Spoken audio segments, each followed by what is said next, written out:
Donc le sujet c'est fondamental, ou plutôt le sujet central, pas fondamental, mais central de notre rencontre, c'est de donner les éléments qui légitiment le fait de regrouper la prière de l'Isha avec le Maghreb dans nos mosquées et nos centres. Et pour ce faire,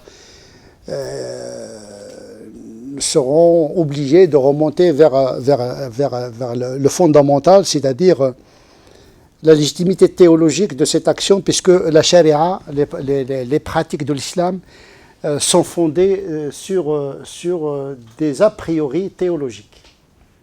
Et qui dit la théologie dit les actes et les attributs de Dieu, puisque cette charia, il vient du législateur par excellence qui est le créateur même. C'est celui qui nous a créés, c'est celui qui nous a révélé cette loi. Et donc, pour connaître la loi, il faut passer par le législateur. C'est très important. Le musharri'a. Connaître Dieu, connaître le prophète, sallallahu alayhi wa sallam, comme un a priori pour pouvoir comprendre l'esprit de la loi. L'esprit de la loi. Bien sûr, la loi, comme toute loi, a une forme, mais une forme sans esprit, c'est un cadavre. Donc il faut toujours remonter vers le sens de ce que nous faisons. Tout ce que nous faisons, j'espère que nous le faisons sincèrement et de manière intelligente et raisonnable, sur la base de la révélation, puisque c'est la révélation qui nous inspire, qui nous guide dans nos choix canoniques, notamment ici en France. Et donc, la question de la dérogation. Vous savez bien que l'islam, les normes islamiques, ils oscillent entre deux normes, deux typologies de normes. La norme ferme, rigoureuse, la azima, 5 prières, le mois de Ramadan, l'interdiction de consommer la boisson alcoolique, c'est le principe, un principe fondamental immuable, la azima. Et puis, nous avons une petite soupape qui s'appelle Rokhsa, c'est-à-dire la norme dispensatoire, ou bien la dérogation. Donc, toujours la charia, il marche avec ses deux pieds. Le principe et la mise en pratique avec facilitation. Et c'est le mot-clé qui va nous importer ici, le mot facilité, qui n'est pas le laxisme. Parce que la facilité n'a de sens que s'il y a un repère. C'est-à-dire rendre le repère, la norme, facile. Pas pour l'éliminer, mais négocier sa forme et son degré et son intensité. Au contraire, l'yusr, c'est celui qui sauve le principe.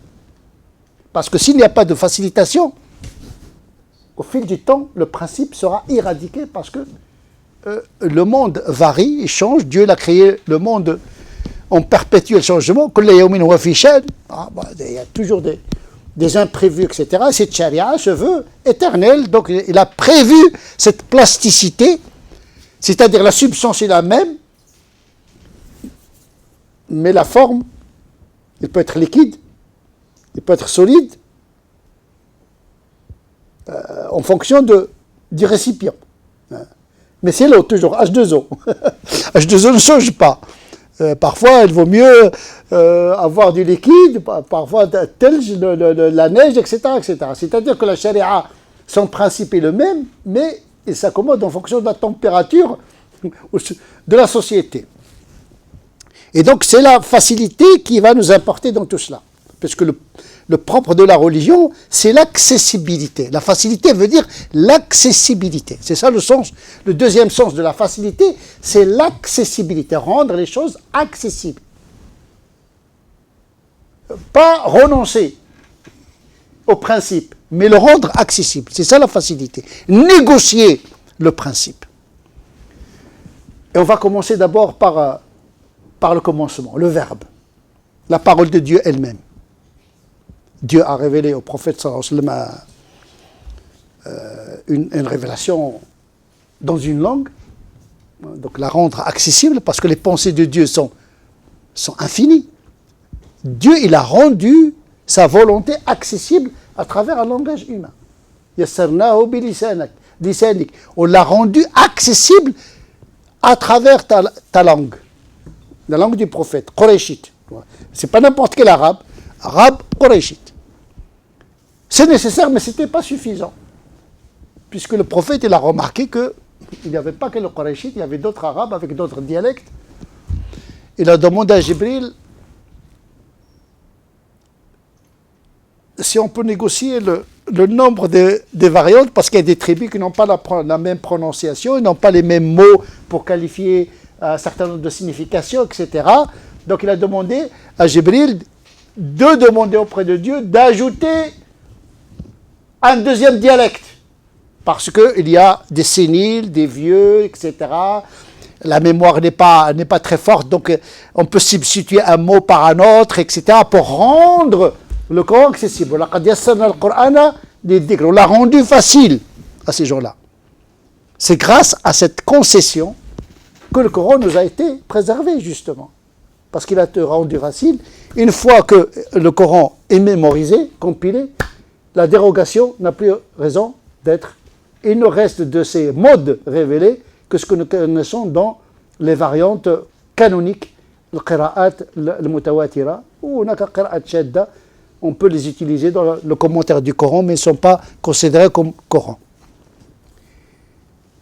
Il y a une autre variante de Muslim où le prophète, lorsqu'il a reçu le Coran avec un seul mode, harf, il a demandé à Dieu, c'est adressé à Dieu directement. Il lui a demandé de le préserver, l'afiyya. Épargnez-moi. Quand tu dis Allahumma afini, épargne-moi la difficulté. Épargne-moi l'épreuve. Parce que le Coran que je vais le transmettre avec une seule variante, et donc il ne sera pas accessible à toutes les tribus, à tous les gens. Donc il s'est adressé à Dieu, il a négocié la modalité de la révélation. Que dire de la loi? Si le prophète négocie le wahi, que dire du contenu de le wahi? Raison de plus. C'est ce qui est arrivé. Lorsque le prophète a reçu l'ordre de transmettre les 50 prières, Moïse il est déjà passé par là. Déjà, son peuple avait du mal à respecter les prières. Il a dit, écoute, ton peuple ne le pourra pas. Vous croyez que Dieu ne savait pas? Non, on se pose la question, pourquoi Dieu il révèle avec une seule variante, sachant que une seule variante ne suffit pas pour transmettre tout le Coran? Et pourquoi Dieu, il dit au prophète, ta communauté doit prier 50 prières? Ou bien tu dis, bon, c'est un Dieu arbitraire, c'est quoi? Est-ce qu'il ne sait pas ou... Qu'est-ce qui se passe? Nous, on passe sur ces hadiths-là comme si rien n'était. Mais au contraire, tout le nœud est dans cette dialectique. Dieu veut intégrer l'homme dans le processus de la révélation et dans la loi. Tu es concerné. C'est un lieu de rencontre. Alors, sois responsable. C'est une épreuve. Dieu 50, si tu l'acceptes, tu auras la loi que tu mérites. Donc l'homme, il fait partie de la charia. Il ne la subit pas. Yuraji' al-muraja'a. Donc il renaît la négociation de la norme. Arini kayfa tuhyi al-mawta. Il y a un rapport, tu interroges. Tu n'interroges pas le texte, tu interroges l'intention de l'auteur du texte. Ce point-là, il est fondamental parce qu'il a des répercussions sur notre manière de conceptualiser les lois. Parce que généralement, on a un fiqh jaf, on a un fiqh très, très sec. Il est coupé de son auteur. La loi pour la loi, le jama' pour le jama', salat pour salat, le sens disparaît dans la norme. Parce qu'il est coupé du sens que Dieu veut, c'est-à-dire que l'homme, il doit investir la révélation et doit s'inscrire dans la charia. C'est un acteur aussi. Parce que la charia, elle est faite pour lui. et doit être faite par lui également. Parce que c'est lui qui interprète. Aujourd'hui, on n'est pas des prophètes pour négocier avec Dieu directement, mais on peut négocier avec le texte. On peut interroger le texte. On va faire la prière de l'Aïcha jusqu'à minuit. Donc, est-ce qu'on peut interroger le texte? On n'est pas des prophètes comme Moïse ou comme le prophète sallallahu alayhi wa sallam qui va demander à Jibril, etc. Mais on a les traces et la légitimité de faire comme les prophètes. C'est-à-dire, j'interroge la révélation. Est-ce qu'on peut négocier la norme? C'est pour cette raison, il y a le principe, il y a rukhsa. Les savants ont compris ça de manière intuitive. Justement, c'est une forme de négociation de l'azima pour la transformer en une forme plus facile, accessible. L'islam a une vocation universelle, donc il a prévu de toucher toutes les catégories des humains. Les femmes, les hommes, les vieux, les savants, les pécheurs, les fautifs, les saints, siddiqin. Il faut que l'islam, comme un esprit qui doit toucher tout le monde, avec des intensités différentes. Et cela incombe à qui? Comment rendre cet islam accessible aux gens? C'est nous qui devons faire ce travail-là, en suivant les traces du prophète sallallahu alayhi wa sallam. Le Coran, d'un côté, il dit « Inna salata kanat ala al-mu'minina » Tu as 5 prières, ça y est, tu as de la dérogation, parce que les 5 prières, c'est déjà une dérogation. On n'est pas c'était 50. Une dérogation qui est devenue une azima. Mais ça ne s'arrête pas là. Parce que cet azima aussi, il peut être amorti par le principe de la norme dispensatoire. Dispensatoire ou bien modératrice. Une norme d'ajustement. En intensité et en nombre également. Arba'a rakat, il devient 2 rakat, etc., pour le safar, etc., etc. Donc, le texte, il a prolongé cet esprit de rendre accessible cette prière parce qu'elle est très importante. Tellement importante qu'elle doit être accessible.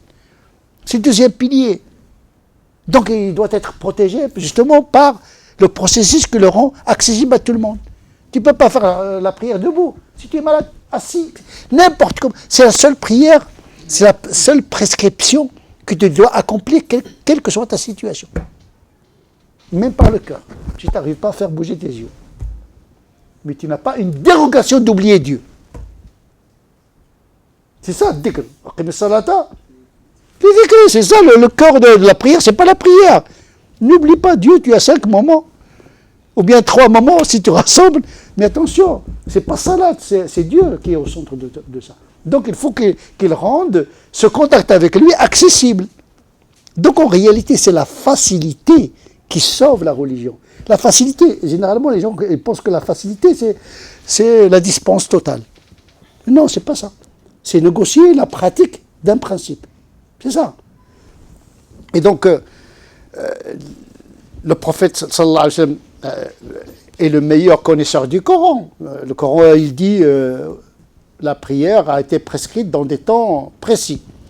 Et on voit que le prophète, d'un côté, il rassemble les compagnons dans la mosquée, il fait la prière de Dhuhr et l'Asr ensemble, le Maghrib et l'Isha ensemble. Il regroupe les prières sans raison. Sans raison. Ni maladie, ni pluie, ni voyage. C'est quand même ça. Quelle est la symbolique de tout ça? Est-ce que le prophète n'avait pas compris le Coran, ou bien il veut donner un autre sens? Inna salata kanat ala al-mu'minina kitaban mawquta. Justement parce qu'il y a des temps déterminés, qu'il y a une possibilité de regrouper dans des temps aussi. En vérité, c'est le regroupement. Il confirme la ponctualité dans la prière. C'est de la règle, tu dois respecter les temps. Mais puisque la vie est pleine d'imprévisibilité, d'imprévus, eh bien, il y a ce qu'on appelle rukhsat al-jam' bayna al-dhuhri wal-asri wal-maghrib wal-isha. Vous remarquez qu'il y a une limite. On ne regroupe pas le fajr avec le dhuhr l'Asr avec le Maghreb, sauf s'il y a vraiment un empêchement extrême. Et donc effectivement, le prophète sallallahu alayhi wa sallam, par cet acte-là, il veut insinuer que, attention, il faut lever toute gêne qui pourrait se produire à un musulman qui respecte à la lettre cette prescription des 5 prières déterminées dans des temps précis. En tout cas, c'est l'explication de Ibn Abbas qui rapporte le hadith. Il dit il a fait ça justement pour signifier que notre religion est facile. C'est pour cette raison beaucoup de savants considèrent qu'on peut regrouper le Dhuhr, l'Asr, le Maghrib et l'Isha pour n'importe quel besoin. À une seule condition, que cela ne se transforme pas en pratique continue. Il y a Ibn Abbas bien sûr qui est de cet avis qu'on peut regrouper le Dhuhr, l'Asr, le Maghrib et l'Isha, pas uniquement pour une raison de safar, pas pour une raison de le matar, de la pluie, pas une raison de le marad, mais pour une raison de travail, pour une raison pour n'importe quelle raison. Il y a une raison professionnelle, etc. Les savants d'aujourd'hui, ils intègrent le fait qu'on a des examens, par exemple, on a un contrat commercial, on a un travail, etc., etc. Donc on peut regrouper le Dhuhr, l'Asr, le Maghrib ou l'Isha. Donc il y a Ibn Abbas, il y a Abdullah ibn Sirin, un grand successeur, il y a Ibn Shubruma, ou Shubruma, qui est un tabi'i également. Il y a Rabi'a également, il y a le Qaffal al-Kabir, il y a le Hassan al-Basri, il y a Saïd ibn al-Musayyib qui a donné la dérogation à des bergers et des pasteurs qui gardent les chameaux. Il leur a donné la dérogation d'accomplir l'Isha avec le Maghrib, parce qu'ils sont épuisés par leur travail. Donc il leur a dit, voilà, si vous avez peur de dormir après le Maghrib et rater l'Isha, eh bien vous pouvez regrouper l'Isha avec le Maghrib. Donc il y a un certain... Ibn Taymiyyah également, Ibn Qayyim al-Jawziyya, il dit, bon, voilà, quelqu'un qui est dans sa boutique ou un boulanger qui a peur que son pain brûle, il peut regrouper entre le Dhuhr, l'Asr, le Maghrib et l'Isha, etc. Donc là, ces savants, ils ont compris que l'azima des 5 prières ne peut être sauvée que par les dérogations. Il y a même des savants qui disent il n'y a pas de mal, même s'il n'y a pas de raison, à condition que ça ne se transforme pas. Ça, c'est l'extrême. Il dit il n'y a pas de raison, voilà, c'est par fainéantise de temps en temps. On regroupe le Dhuhr, l'Asr, le Maghrib et l'Isha, mais ça c'est Madhab al-Iraq. Madhab al-Iraq, ils peuvent regrouper, il n'y a pas de raison, mais ils peuvent regrouper, mais à une seule condition, il ne faut pas que ça soit une habitude. Il ne faut pas perdre de vue, rukhsa oui, mais à condition de ne pas oublier les 5 prières. C'est-à-dire que la azima, quand les conditions sont satisfaisantes, et le rukhsa quand la réalité devient contraignante. C'est à partir de cet esprit de facilitation, en ancrage avec la réalité, que nous avons choisi de regrouper le Maghrib ou l'Isha dans nos centres et dans nos mosquées pour alléger cette pratique, surtout quand l'Isha vient à une heure très tardive dans la nuit. Et donc nous avons décidé canoniquement d'appliquer cet avis. Ça ne veut pas dire que les gens sont obligés de prendre cette dérogation. Une dérogation, elle reste toujours une dérogation. Mais puisque nous pensons au maximum possible de gens, nous voulons vulgariser, médiatiser cette dérogation, surtout pour beaucoup de musulmans qui travaillent, qui ont des études, qui ont des occupations, etc. Et à un moment donné, ça devient très très très difficile pour beaucoup de musulmans de faire ça, l'Isha à 11h30, etc. Alors que le Fajr, parfois, il est à 4h30, 5h, etc. Ça devient très difficile. Donc pour sauver les 5 prières, eh bien, nous donnons cette dérogation. En tout cas, dans nos mosquées, on regroupe le Maghrib et l'Isha. L'imam n'est pas obligé de prendre cette dérogation. Il peut faire ça l'Isha en tant que nafila. Et chez lui, il peut faire Salat al-Isha en tant qu'obligation. Le musulman, quand il entre dans nos mosquées, il n'est pas obligé de faire salat al-Isha avec nous. Il peut faire salat al-Isha comme nafila, ou bien il fait le maghrib et il rentre chez lui sans faire salat al-Isha. Donc, chacun est libre individuellement. Mais sauf que nous avons choisi de regrouper dans la mosquée le maghrib ou l'Isha sans obliger les gens à prendre cette dérogation. En plus, le voisinage, malheureusement, nous avons une population qui ne respecte pas du tout le voisinage. Donc, ils font la prière et ils restent jusqu'à minuit, etc., en train de causer des nuisances à l'entourage de la mosquée, ce qui donne une très mauvaise image à l'islam et donc à Dieu, de certaine manière. Donc, c'est une raison subsidiaire. Mais la raison principale, c'est de rendre cette pratique facile. On n'est pas les premiers à le faire. Il y a beaucoup de mosquées en France, à Lille, en Allemagne, dans beaucoup de pays d'Europe. Ils ont pris la dérogation qui a été énoncée par le fatwa d'un ensemble de conseils de fatwa, que ce soit en Europe ou ailleurs. Donc cet avis existe et nous allons l'appliquer. Donc voilà ce que je peux dire sur cette question, si vous avez des questions.